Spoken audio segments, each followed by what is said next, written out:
I'm Don Holden of the Art Students League of New York. You're now going to see Robert Beverly Hale's lecture number 6 on the shoulder girdle, a continuation of lecture number 5.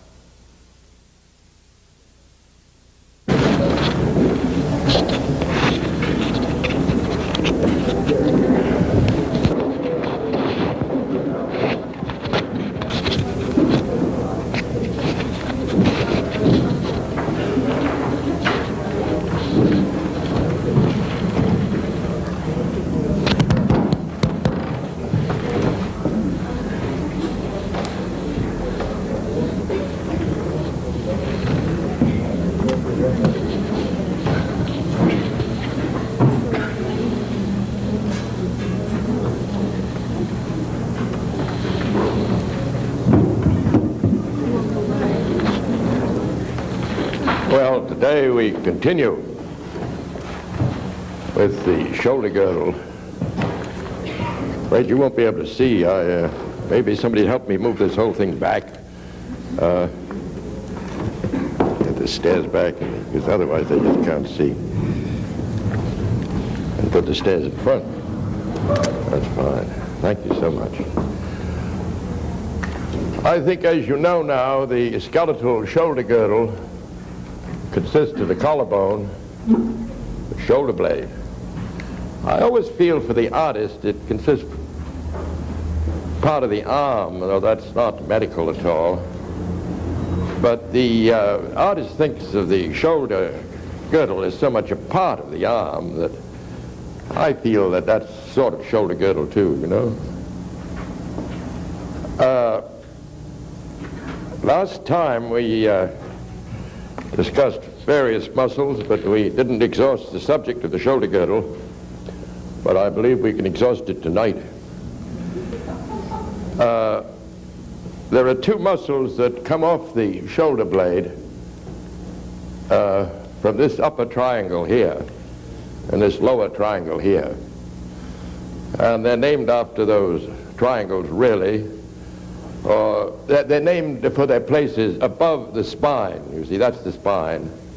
There's the supraspinatus, that's above the spine, and infraspinatus is below the spine. And frankly, the average student thinks that infraspinatus is the shoulder blade. It's the bulge he sees. But we'll think of these matters a bit. We could draw a shoulder blade by thinking of the spine of the shoulder blade.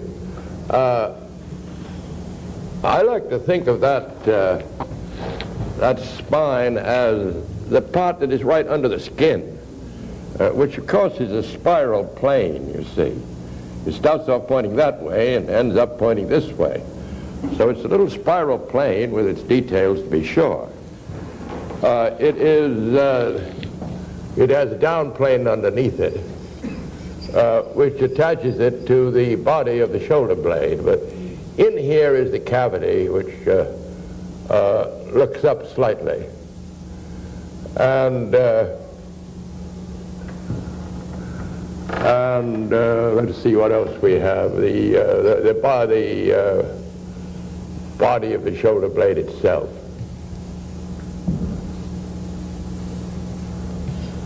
Last time I think we shaded this down plane here, and I carried on quite a tirade about the understanding of cast shadows. Beginners get all mixed up about cast shadows, and the reason is clear that it's a highly intellectual business. If you know, dive into the history of art a bit and begin to examine them. How many have you seen in Egyptian art? How many have you seen in Byzantine art? How many have you seen in medieval art? They seem to get on very well without them, you know. Well, we examine them and we use them according to our taste. We're not as custom bound as the Egyptians, perhaps, or the medieval people, or even the Byzantines. And I pointed out, if I put a big cast shadow here, you couldn't see where that plane met this one, you see, even though I might well see it if I looked at the model. But I think I ought to tell the beginners half the battle of drawing illusionary art, which is what we're up to, is, of course, to analyze what you see and think of what sort of an illusion you will produce if you draw what you see, you know? That's the real secret. Well, I drew a left shoulder blade. Let's come down on the right arm. I think it'll be wiser in the end.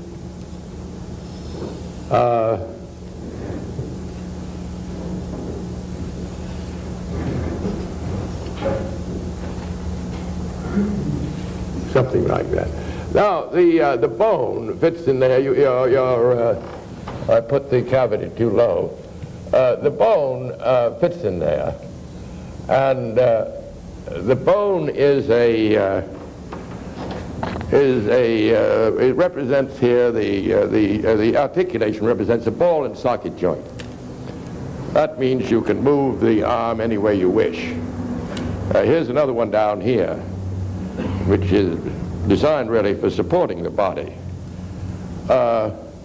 This is a very weak joint, actually, and some of you have probably thrown it out. It's a very common occurrence, in which case the doctor puts you on the ground, puts his foot in your elbow, and he pulls on the bone and snaps it back. Much harder to dislocate this one here, you know. Well, since we know it's a ball and socket, we know that the shape of the bone on top must include a ball, which indeed it does. But it doesn't include this beautiful neck we have here. And that's there for functional purposes. You see, there's a great muscle that comes off there, goes into there, and pulls the leg out. And the neck is there to give that muscle leverage. The arm, as most of you know, is raised by the deltoid, which goes into here. So it doesn't need any neck, so we don't have any neck here. We have what doctors call the surgical neck, but it's nothing but a line around the edge of the ball. Now, the bone goes in there, and artists like to think that the bone falls 2 shoulder blade lengths, which is a pretty good idea, because you can relate it to the pelvis, and you can say that the pelvic bone here falls, I mean this female falls 2 pelvic lengths. It's always a good thing to relate the pelvic girdle to the shoulder girdle if you can, and find the analogies. That gluteus maximus I was just talking about, of course, is analogous to the deltoid up here. Well, having drawn the bone that way, I think I'll throw it out a little so that we can see the muscles I'm about to describe more clearly.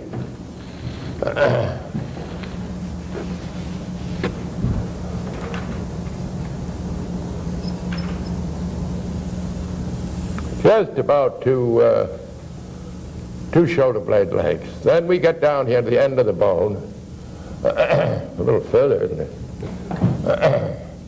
And we find a couple of remarkable landmarks that artists try to remember. These 2 bumps on the bottom here, they're called the condyles. And you can always feel them on yourself, and you can always see the inner one on the model. If you can't see the inner one on the model, you can put your arm in the same position and feel your own, because it's very palpable, the inner condyle, and a great landmark for us. One of the reasons artists are so excited about these 2 condyles, if they can place them. They can place the amount of rotation the bone has undergone. That means the amount of rotation the upper arm has undergone. And you see, they have to know that, or frankly, they couldn't draw a line on the upper arm. So you can't draw a line on anything unless you know where it is. Well, as I said, there was this muscle above here called supraspinatus. It goes into the bump on the top there and pulls the bone out. It's not usually taught to art students for some odd reason, but I think we should know about it. All these things will be in your books. Now, growing out of here underneath and going into here is quite a big muscle called infraspinatus, like that. The fibers run that way. And that maybe rotates the arm a little and pulls it in. It has a companion muscle called teres minor. Teres means round. And until about the middle of the 16th century, the anatomists really didn't distinguish between those two muscles. And as artists, I don't think we should either. I think we should combine the two together in a group and call it the infraspinatus group. You see, artist anatomy does not have to be modern. That is, it doesn't have to be modern than Vesalius, who wrote in 1540, was it? About that time, yes, about that time. We're not concerned with microscopic anatomy. Now, coming out of the bottom of this thing, and going in about here, is another round muscle, which is called teres major. It actually creates part of the back flap of the armpit, and therefore is very visible at times. You can see what it does. It would pull the bone in, and it would rotate it this way. We then come to the very biggest muscle of the whole body, this great thing in the back here, which is called latissimus dorsi. Goes into the arm and into the pelvis. It's covered by the tail of the trapezes that I drew last time. And its function largely is to pull down the arm. It starts way up here on the other side there, and it comes down in a tendon. And the tendon comes down, makes a sort of a sling. Makes a sort of a sling, and that seems to hold the other muscle which goes through there, you see. And that's why, and that creates the back flap of the armpit too. And that's why the line of the back flap of the armpit is always a little double line like that. Because first it's teres major and then it's latissimus dorsi. Well, it's an enormous muscle, and it grows way down here to the pelvic crest, and it covers all this business here and goes to the center of the back. But I was going to put it in on a big chart in which I could include all the muscles of the back and really make a drawing of the back as a whole as the anatomy books show it to you. Then I thought I'd go on and more or less explain the way the artist sees that chart.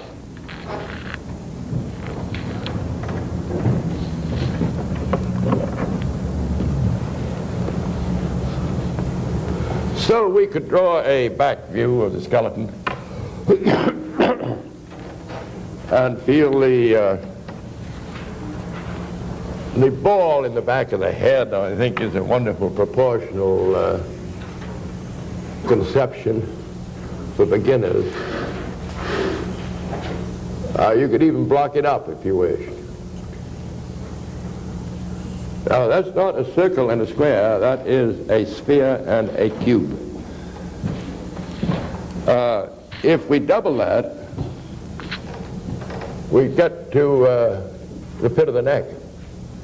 And even though we're doing the back, of course, as artists, we could see right through to the pit of the neck. There's a lot of training there, you know. If you're drawing the front of the model, you want to train yourself in figure drawing. Go after the landmarks.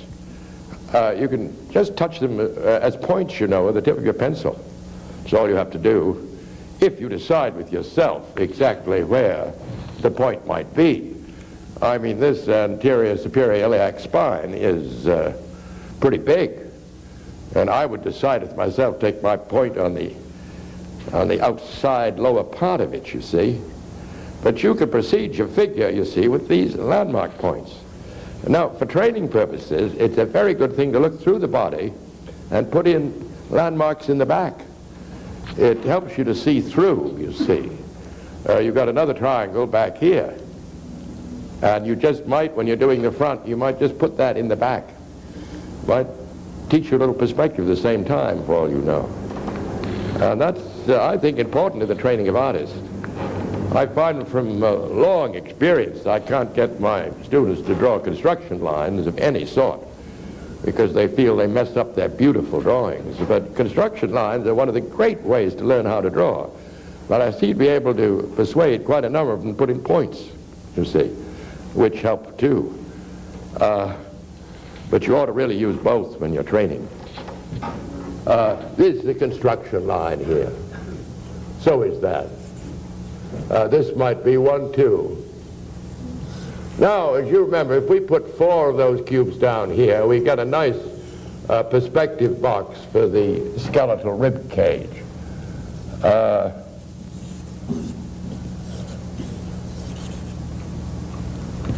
Must be about like that. There are 4 of them, you see.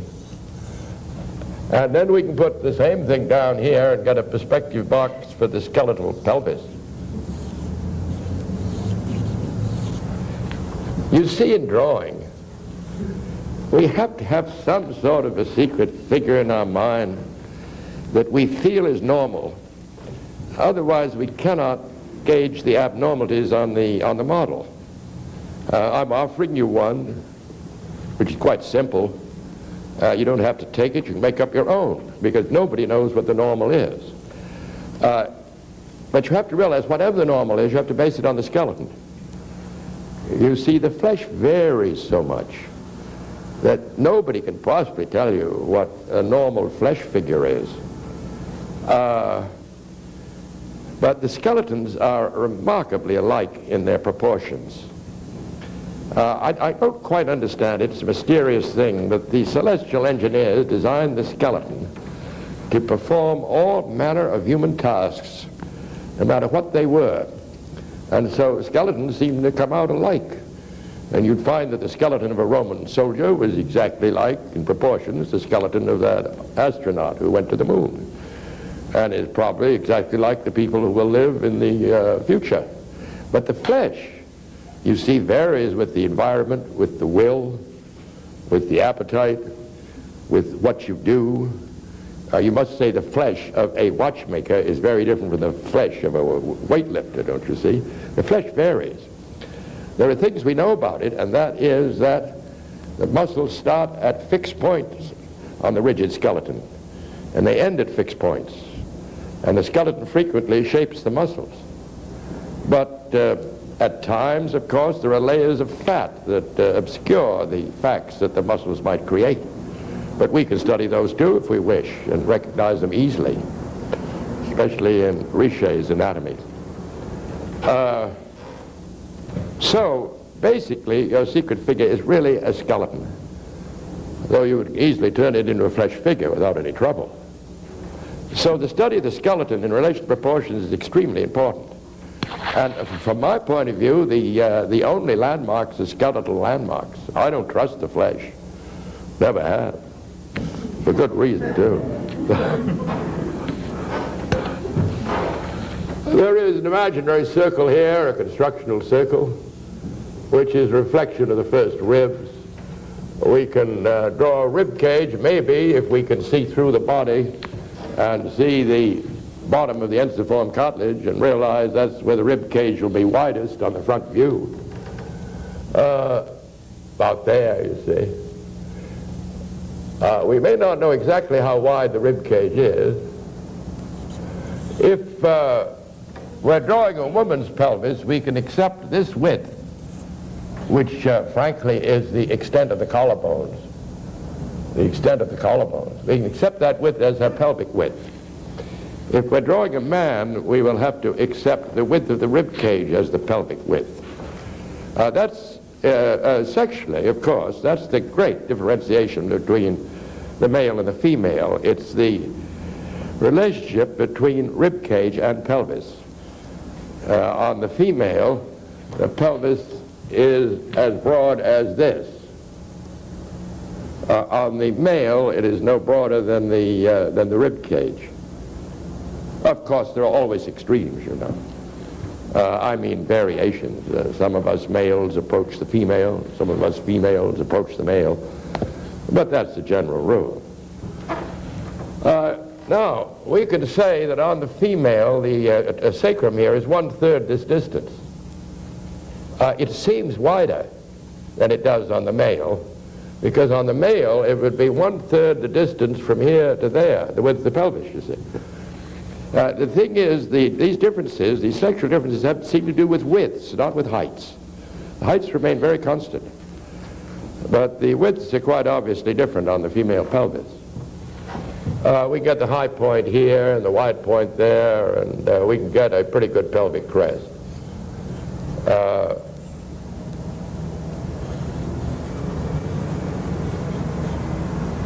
And I guess we have to, because we're going to draw latissimus dorsi, that famous muscle.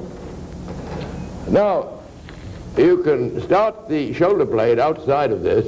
Oh, I think the line of the angle of the ribs is known to artists. It just follows the other line to a great extent. If you wish to continue it down to the triangle, it's a good idea, because you will then limit the extent of these strong cords that hold people upright and are very human and might be stressed, you know. That's one of the reasons people study comparative anatomy. That means the anatomy of animals in relation to man. Because then you see what muscles we have that are very different from the beasts. And since we like to give human beings a human quality, we're very liable to stress those. That started early, you know, in the time of, say, Signorelli. Look at his pictures and see how the strong cords are stressed. He knew they were essentially human. I must have people here who ride about on horses, you know.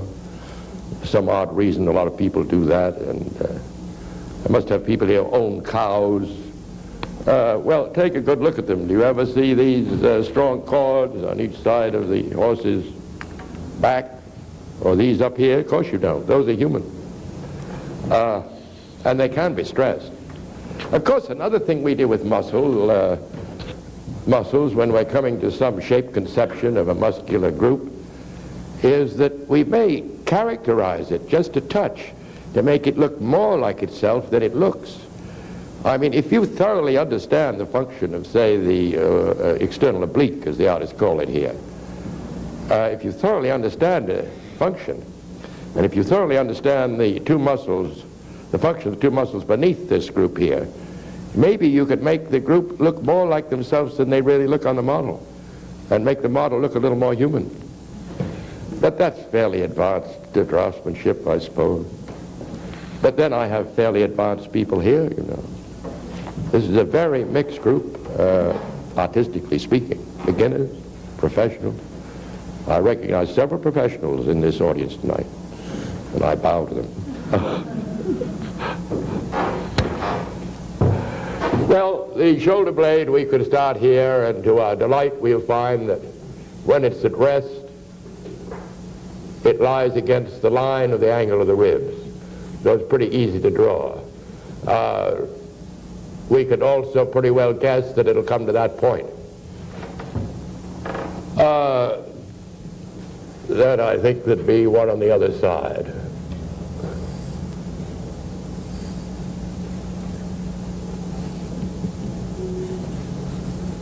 There's the glenoid cavity, they call it. Just means shallow, that's all it means.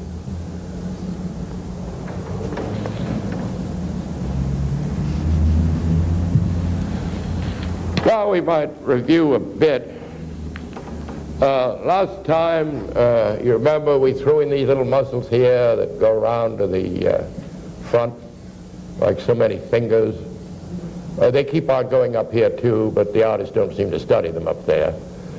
They pull the shoulder blade around that way.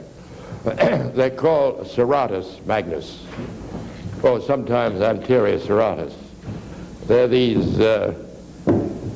these things here that these students mistake as ribs. They're really fingers of muscle to pull the shoulder blade forward.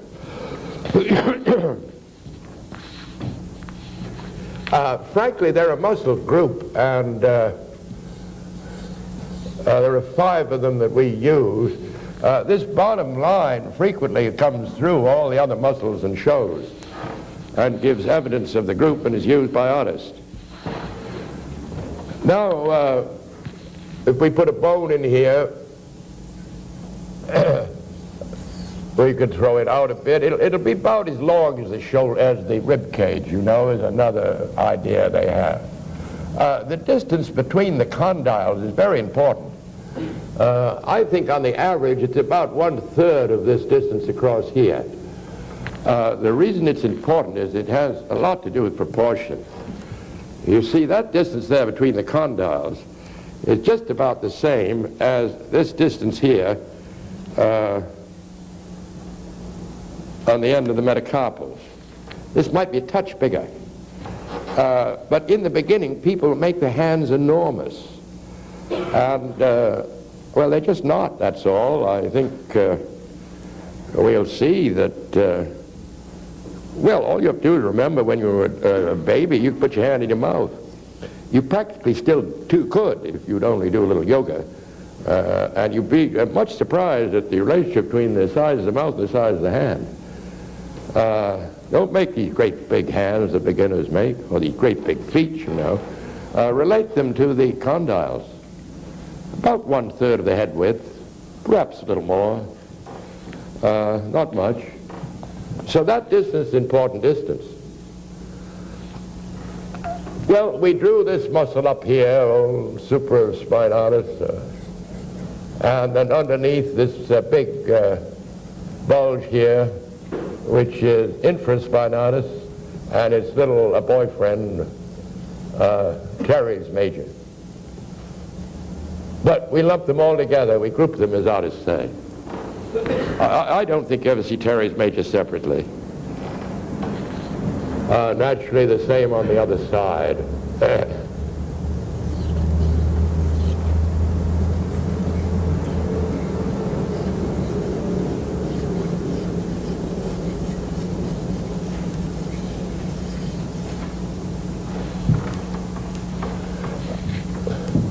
Now, there is quite a measurement trick here. You could cut the arm in 2. That's where the deltoid goes, we'll find. And then you can cut that in 2, and that's where pectoralis goes on the other side. And then you can sort of halve those places. And I just know from that idea that I can take teres major out of there, you see. You see, all I did was this.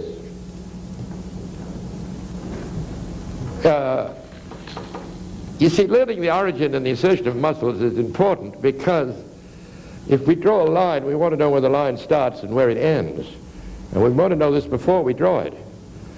If we can visualize and feel our skeleton, of course, almost every line starts where the muscle starts and ends where the muscle ends, you see. About 3/4, 5/8 of the lines we draw are that type of line. So we put quite a little study into the points of origin and insertion of muscles.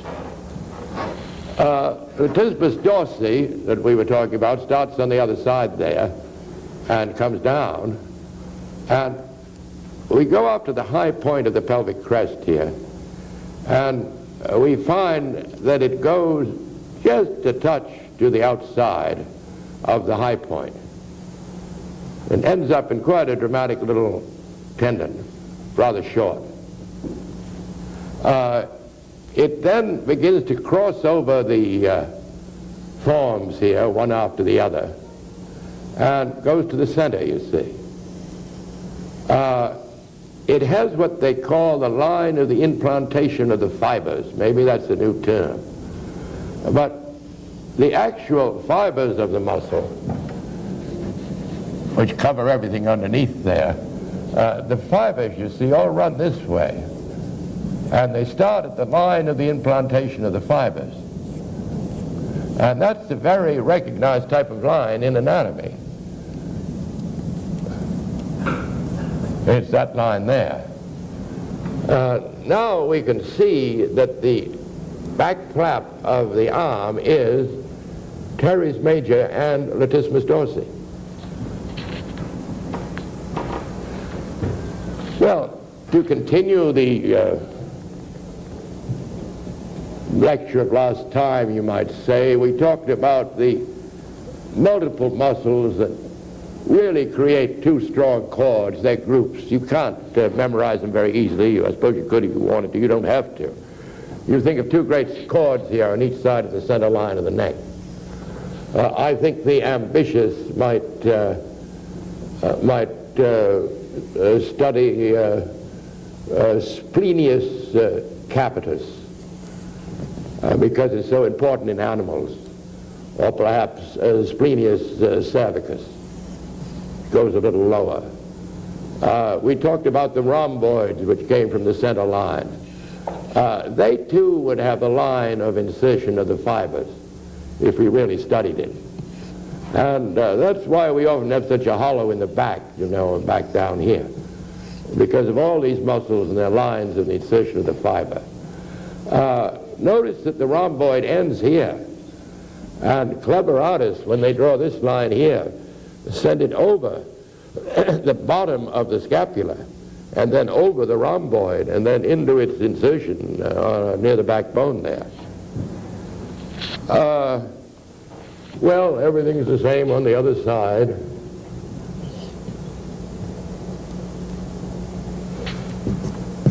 See, I'm trying to get my high point because I want to find out where the darn thing is going. I say it goes to the inside of the high point. Inside of the high point. Teres major, latissimus. This line here is quite a famous line, though it's more obvious on the side view.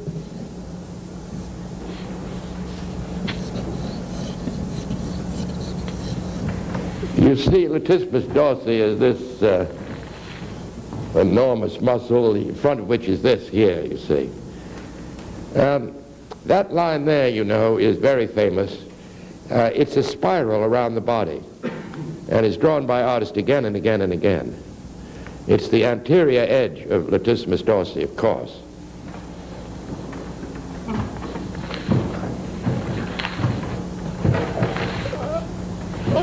Well, of course, up here we have covering a lot of these things, covering the rhomboid, covering little odd muscle we might learn if we wanted to, the lifter of the angle of the scapula, though I never think is of much importance. We have the trapezius. As I suggested, a good way to get it, just feel a rhythm from shoulder point to shoulder point. And start the trapezius, which is quite narrow, and bring it down and lay it on the rhythm, you see, as they say in musical circles. Now, the trapezius covers everything, but we try to remember these things underneath, because they play their part in the creation of shape. It covers everything, and it grows into the spine of the scapula. In quite a beautiful pattern here that some people remember, which is beautifully illustrated in Rimmer's anatomy. It's called the butterfly wing for some reason. Now, the trapezius, as I said, has a beautiful tail, which starts here and runs over every form underneath in the hands of a skillful artist. It goes over latissimus dorsi, and according to the latest textbooks, ends on the 12th dorsal, which is there. It's used, you see, to explain the form underneath, the form over which it runs. You see, it even runs over the line of the insertion of the fibers of latissimus dorsi. It has its own little details that artists seem to know. The seventh cervical dorsal spine is about here. And the line of insertion of the fiber spreads out and makes a long lozenge shape, which is lower on the bottom than on top. And it creates a famous dimple here because it has no flesh there. And that dimple artists note, because if they can catch that in the spine of the shoulder blade, the point, you see, then they know where the spine is, and then they know where the shoulder blade is.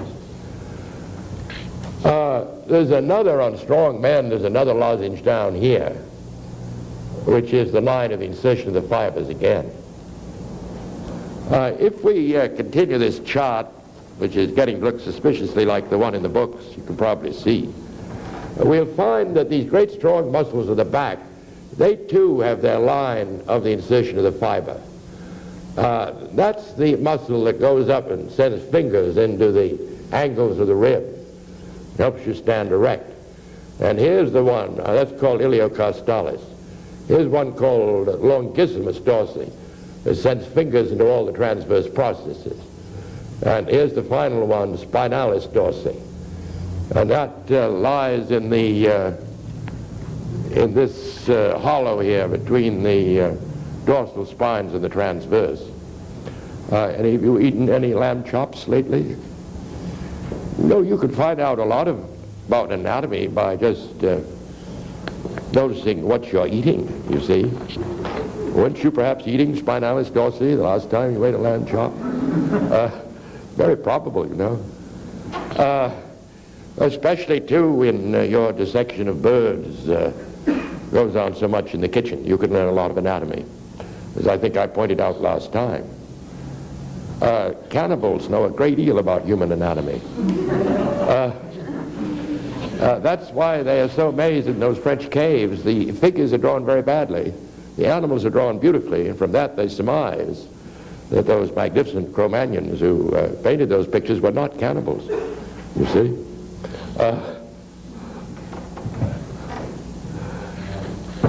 Well, I think what I'm trying to point out, which I think I pointed out before, was that students often see an upside-down triangle. Now, the great trouble with that particular indication there is you never know how high or how low it will be. It can be much lower. It depends a lot on whether people are long-muscled or short-muscled. Might be down here. It's a triangle that seems to reflect the sacrum. And with beginners, they often choose this and draw it rather than that one, which is 30 times more important. Because the triangle of the sacrum, of course, betrays immediately the whole position of the pelvis, you see. That is a very important thing to draw.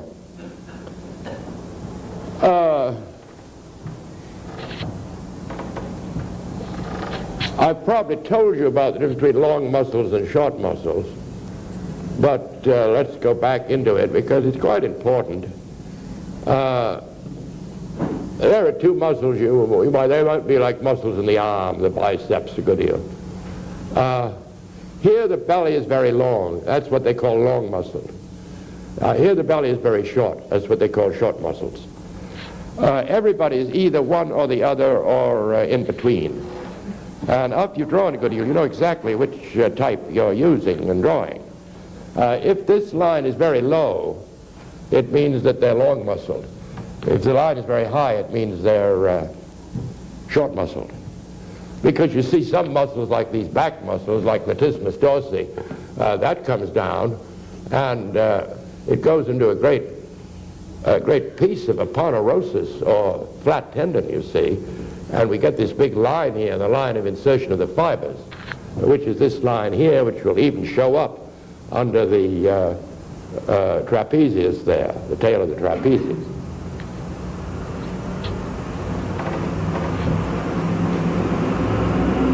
Well, I think those are the facts that artists know about the back, but I think that I will draw another chart and point out more or less the way the artist considers these facts. He doesn't think so much about these lines that I've been drawing, these edge lines, as he does about the masses that the muscles create. So it looks like time for a recess, and I'll come back and do that.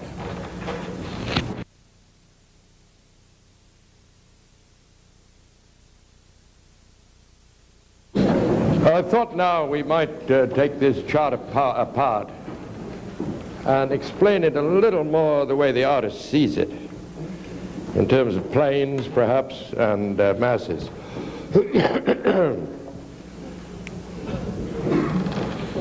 In the first place, this is inevitably thought of as the shape of a ball here. And even when an artist draws the hair over that part of the head, he tries to retain the illusion of the ball beneath. We can use approximately the same proportions, I guess. And the ball would be about here.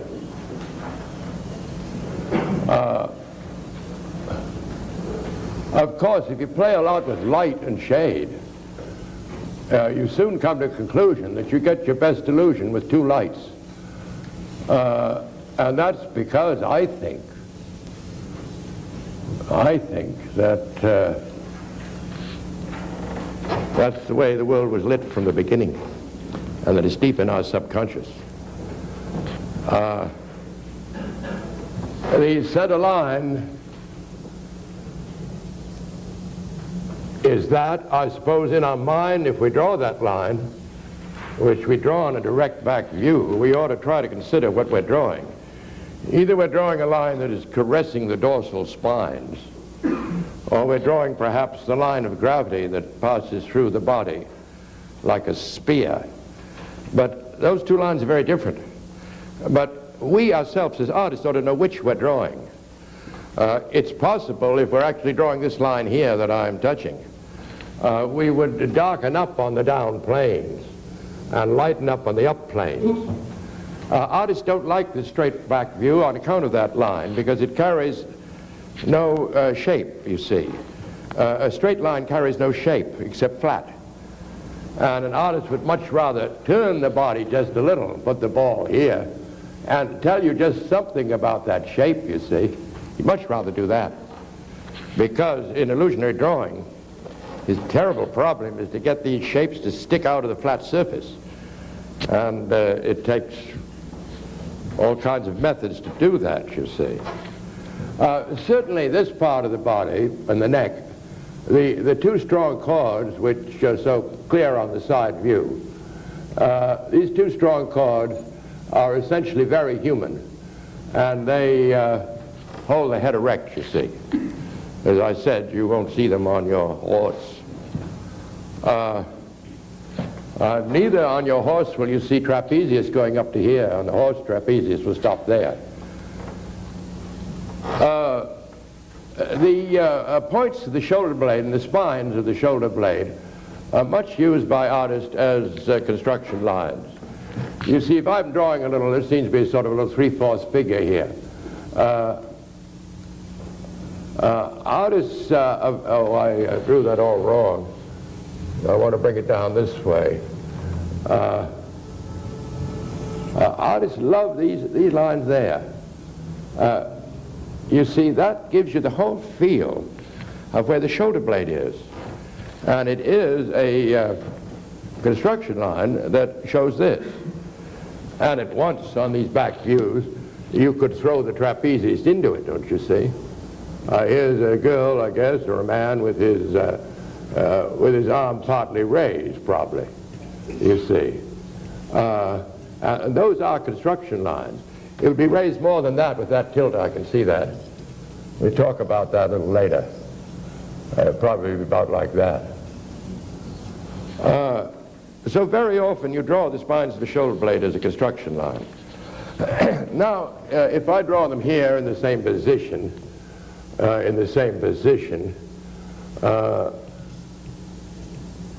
they'd be about like this, I suppose.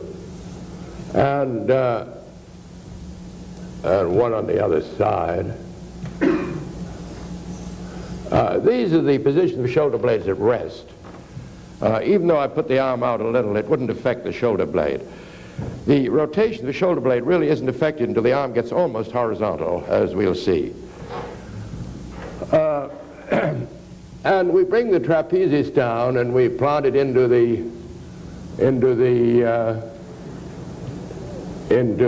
spine of the shoulder blade.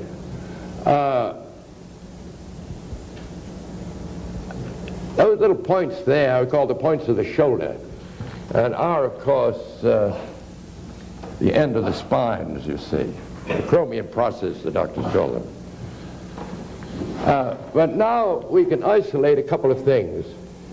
These strong underlying chords which absolutely dominate the surface And this triangle here, which is called the supraspinatus triangle, the thing about it is we never know where it will be.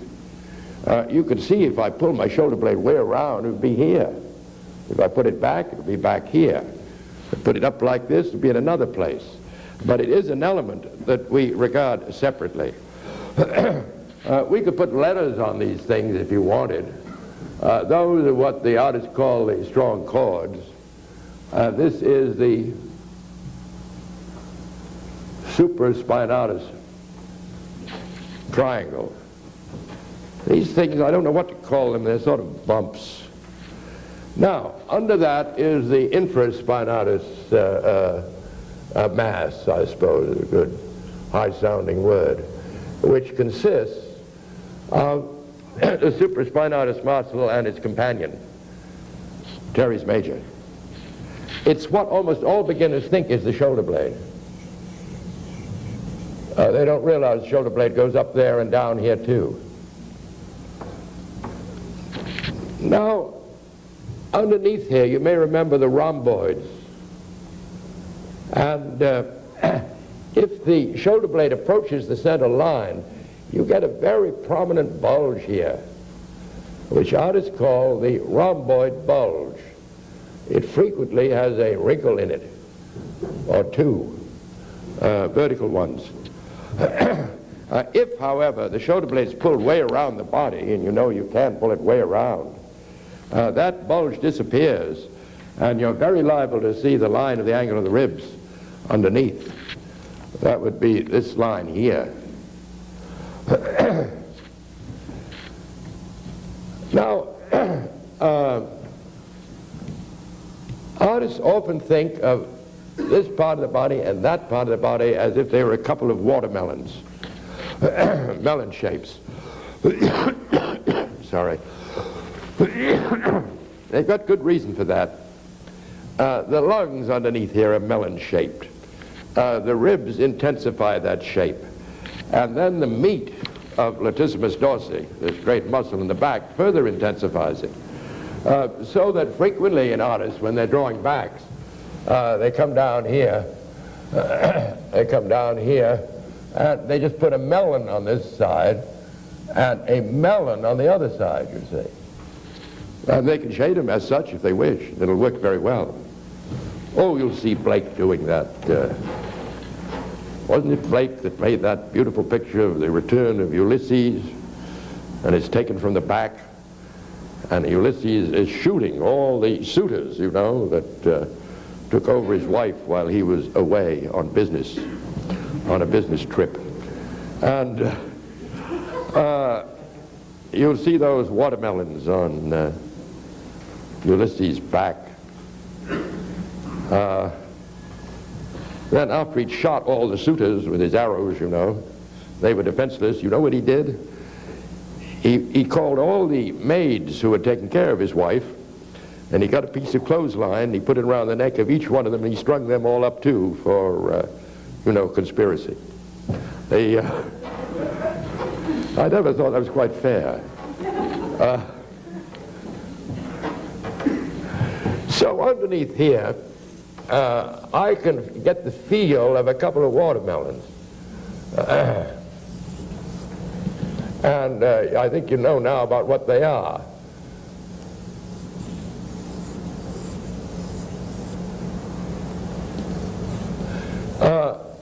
One thing to remember is that the feel of them are lower than the rib cage.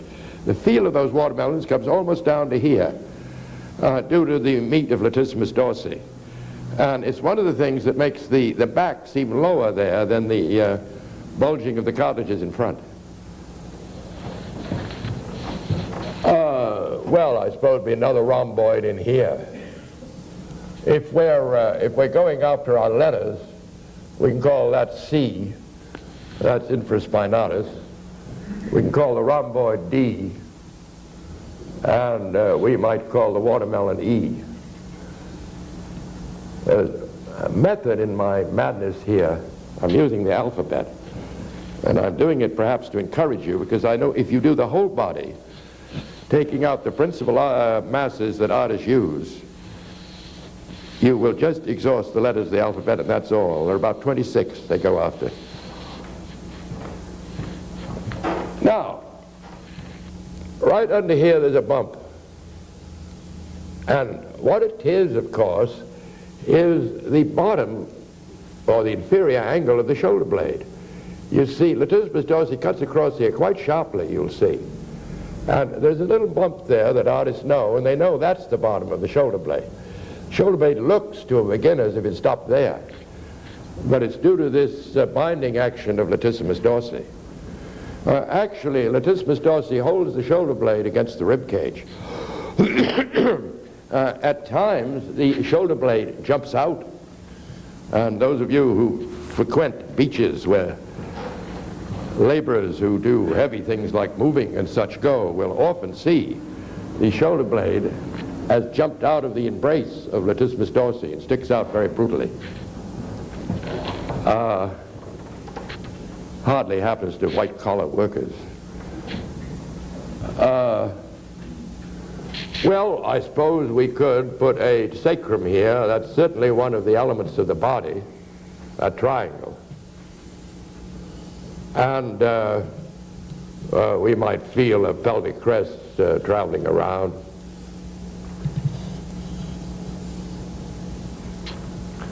And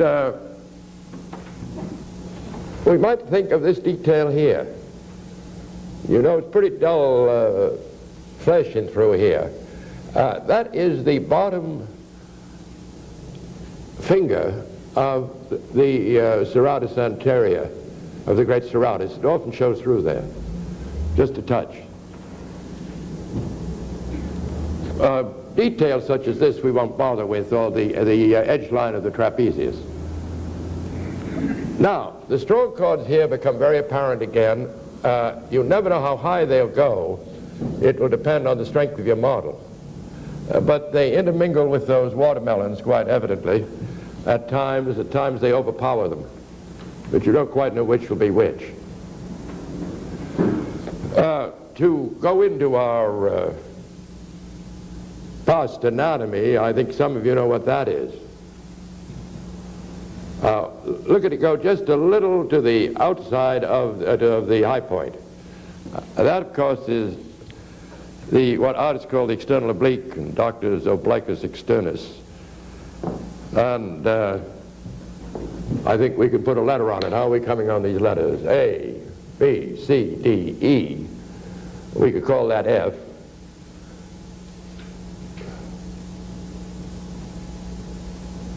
And we can call the strong chords G. And the sacrum H. H for sacrum. Now, to recapitulate and review a bit, here's a great landmark here. That, of course, is the great trochanter, or the head of the thigh bone, you see. We have to be wary of that landmark because it moves a great deal. You can see that if you happen to cross your legs, it would point downward like that. And as you move your leg here and there in the other place, suppose you do that, you see, it's not a very stable landmark. But whatever it does, it will pull with it gluteus medius, you see, which to me is a sort of a spherical triangular plane. We then, of course, have the great buttocks, and they come down here and seek their incision in the leg bone. From the muscular point of view, they're about like that. But everybody has fat here who's at all well-nourished, and they get squared up, as I guess I told you. Now, what we see in front here is the tensor muscle, which would be coming. Can you feel your front point about there? It would be coming from the pelvic crest there, you see, and will take over the outline. And on a man is the widest point. widest part of the body. So a cowdoll line would run over gluteus maximus here and would pretty much run over the great trochanter and then would run over the tensor, which is way in the front. You see, people are very wide in the front here on account of this tensor muscle, which is an absolutely unknown entity to the layman and the beginner, because nobody talks about it at dinner parties. You see, this thing here. See, we really only know about this body what we've heard about, and we've really heard very little as laymen. But it seems to me in order to draw it well, at least you ought to know what you're drawing when you're drawing it. And now we can see when we come down the body, we're drawing really rib cage and then external oblique, and then gluteus medius and the tensor muscle. We could continue and come down the thigh here, and we would find, of course, that there would be an imaginary line here where the hamstring group hit the adductor group, but that usually there's so much fat there that you never see it. That should be an artist's line, the line between the functions. But this line here we'll see very, very clearly. That's the line between the quadriceps and the hamstring. So if we continue with our lettering, which I guess we got to H, we could call gluteus medius I. We could call gluteus maximus J. And we could call the tensor muscle, which I haven't isolated. Oh, we wouldn't see very much on the front. The tensor muscle K. Oh yes, we'd see a good deal. We'd see more than that. K. It's great fun to try to put these letters over the form for practice in drawing. The way for practice in drawing, if you're a beginner, it would certainly be a terribly wise thing to do to put letters on this. How would an A look, say, up here? It would look that way, you know. Why not put A's all over a sphere? And why not put them all over a column? Because that will teach you how to draw, because drawing has to do, as you probably know, with running lines over conceived form. Well, we call the hamstring K, the adductor group JKL, and so on. And perhaps before we finish these lectures, we'll do the whole body and put the letters on. I think just for, well, I don't know.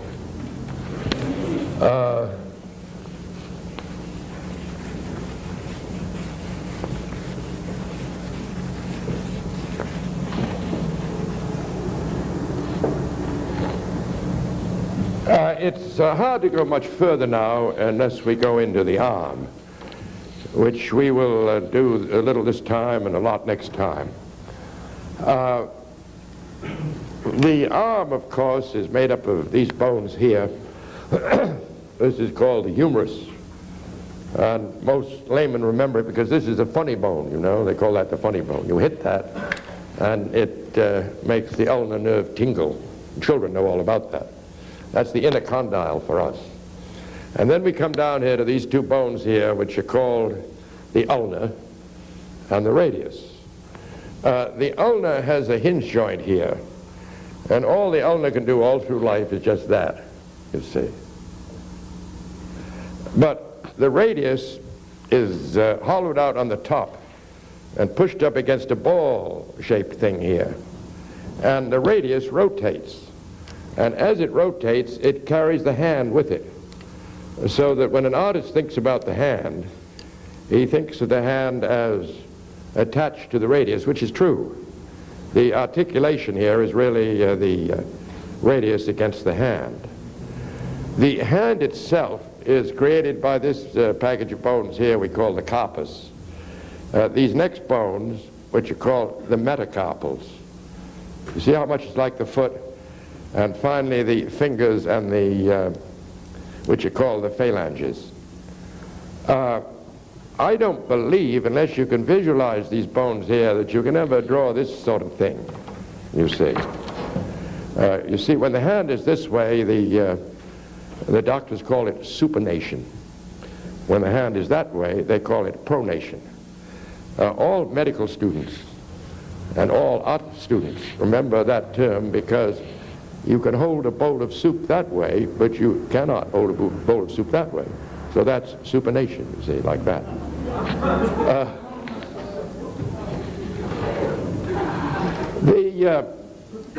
The arm can be raised to a considerable extent without disturbing the shoulder blade. You can't pull it forward without disturbing the shoulder blade, but you can raise it almost to the vertical, but not quite, because when you get to the vertical, this bump here, called the greater tuberosity, engages the spine of the shoulder blade, and the two down, they lock.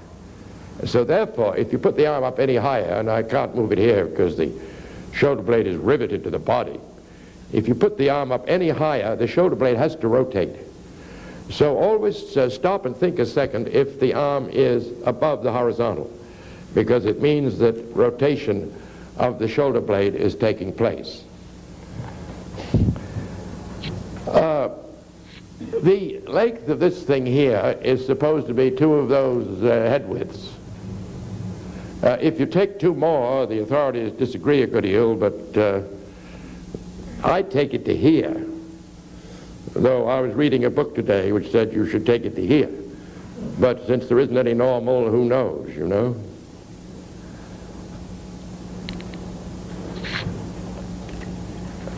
It's important to know that the only articulation between the shoulder girdle and the bone of the rib cage is here.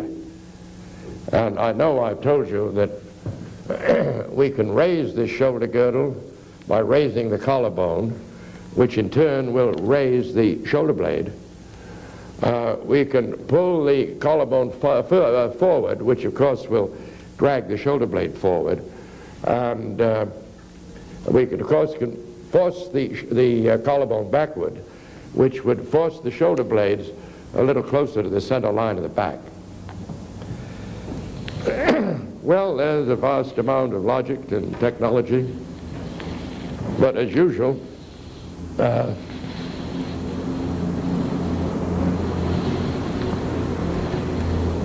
suppose we ought to realize that learning is logical, but it's very possible that our utterance is poetical. So I was going to talk a little about that picture in the Louvre in Paris, the girl with the smile, sort of half smile and the folded hands, it's so famous, and about the artist who made it, how he he went to that place outside of Florence in the Tuscan hills to paint that girl, and he put her out on the balcony, and he got inside, and of course he knew all about perspective, and he had a window, you see. She was out on the balcony, and he thought, well, I'll use my window as a picture plane. You see, all perspective is that you have a window, and you draw on the window exactly what you see. That is, assuming you keep your head very still and see with one eye.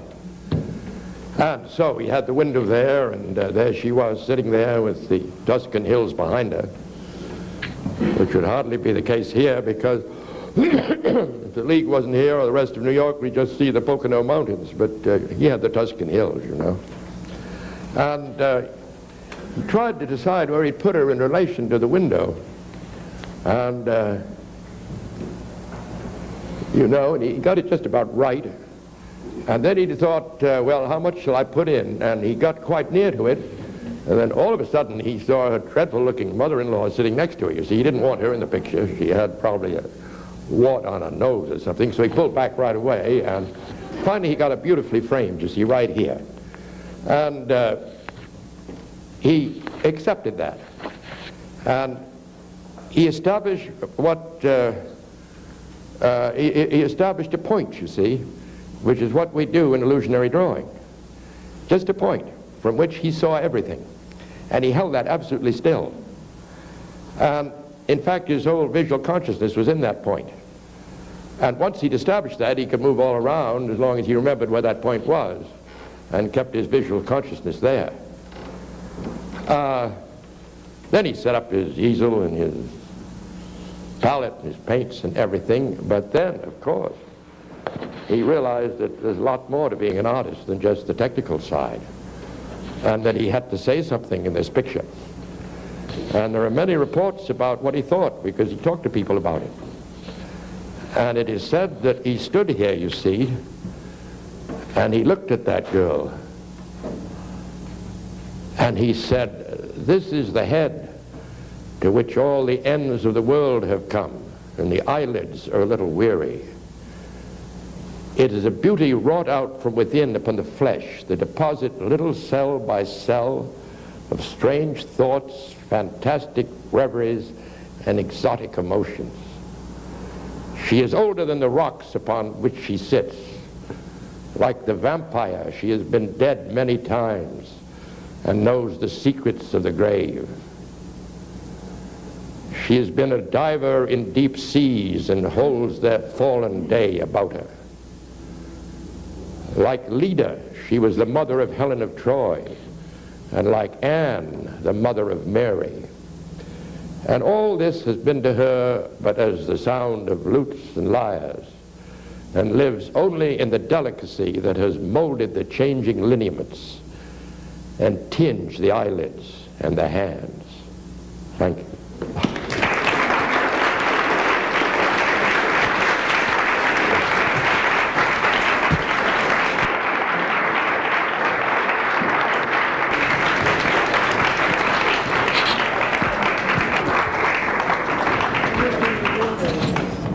You've just seen Robert Beverly Hale's lecture number 6 on the shoulder girdle, one of his series of 10 lectures on figure drawing and artistic anatomy.